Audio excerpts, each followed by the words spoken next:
तो इसलिए तुम्हें जेल भरने की तहरीक का ऐलान नहीं, तुम्हें डूब मरने की तहरीक का ऐलान करना चाहिए। इमरान खान साहब, तुम किसको बेवकूफ समझते हो?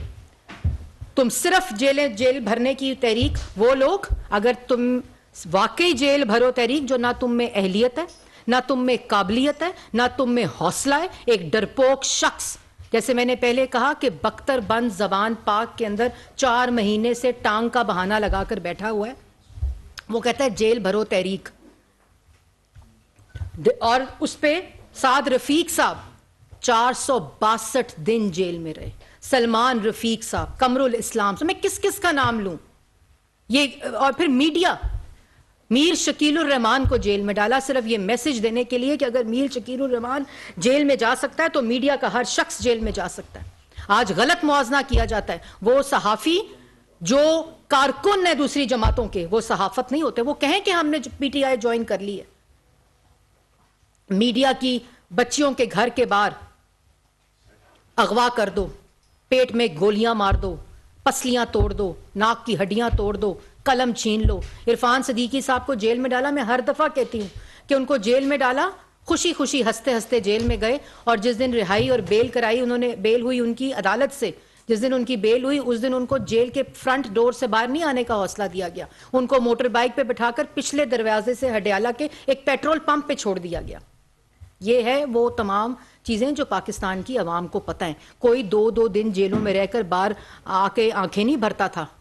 और जिनकी आंखें 2 दिन जेलों में रहकर भरती हैं वो जेल भरो तहरीक में हिस्सा नहीं लेते, वो जेलें नहीं भरते।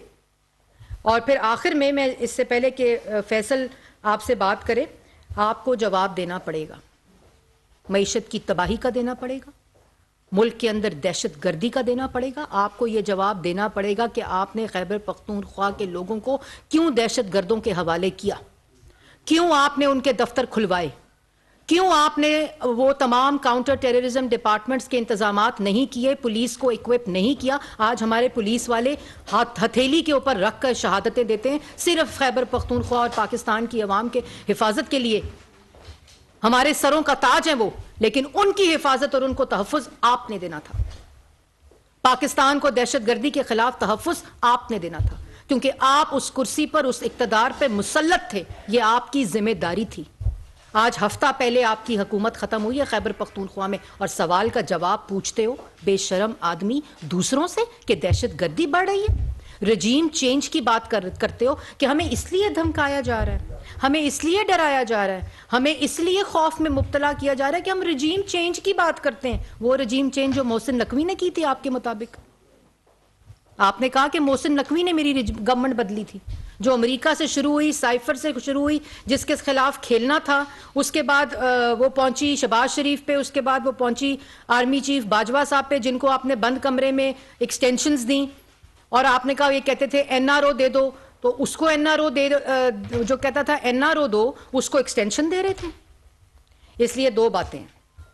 मईशत का जवाब भी देना पड़ेगा, इस महंगाई का जवाब भी देना पड़ेगा, मुल्क के अंदर जो बढ़ती हुई दहशत गर्दी है उसका जवाब भी देना पड़ेगा, मुल्क को IMF के हवाले करने का जवाब भी देना पड़ेगा। बाकी मैं एक बात, आप कहते हैं ना अदालत देख रही है, अदालतों की तरफ अवाम देख रही है, ये बात अभी इमरान खान साहब ने अपनी उसी तकरीर में कही, तो बिल्कुल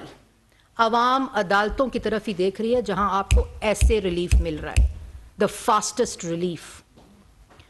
और अगर मैंने उस दिन भी कहा था, अगर इलेक्शन कमीशन को गाली दी जाएगी तो ये कहीं रुकेगा नहीं मामला। तो अदालतों की तरफ अवाम देख रही है, और अदालतों को चाहिए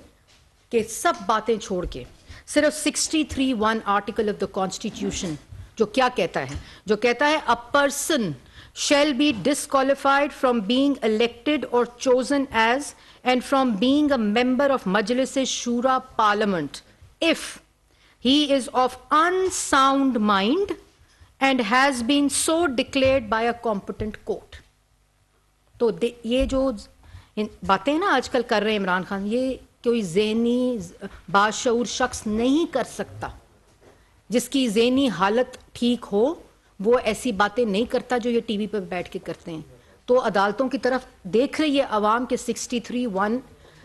of the article of the constitution जो आपके सामने मैंने अभी पढ़ा है, इसके मुताबिक इमरान खान साहब fit for the being a member of the Majlis Shura parliament नहीं है।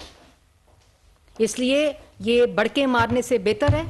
ये बातें करने से जेल भरो तरीके। अगर जेल भरो तरीक पे आप सीरियस हैं तो पहले उन बच्चों को, औरतों को जमान पार्क से हटाएं, वो रास्ते बंद करें जो आपने बंद किए हैं ताकि कोई जमान पार्क ना आ सके। अदालतों में जाके अपने केसेस का जवाब दें, जेलें खुद भर जाएंगी। और सबसे इंपॉर्टेंट बात, जितनी बेल्स और बिफोर अरेस्ट बेल्स के लिए आपने और आपके लोगों ने अप्लाई किया हुआ है वो सब सरेंडर कर दें।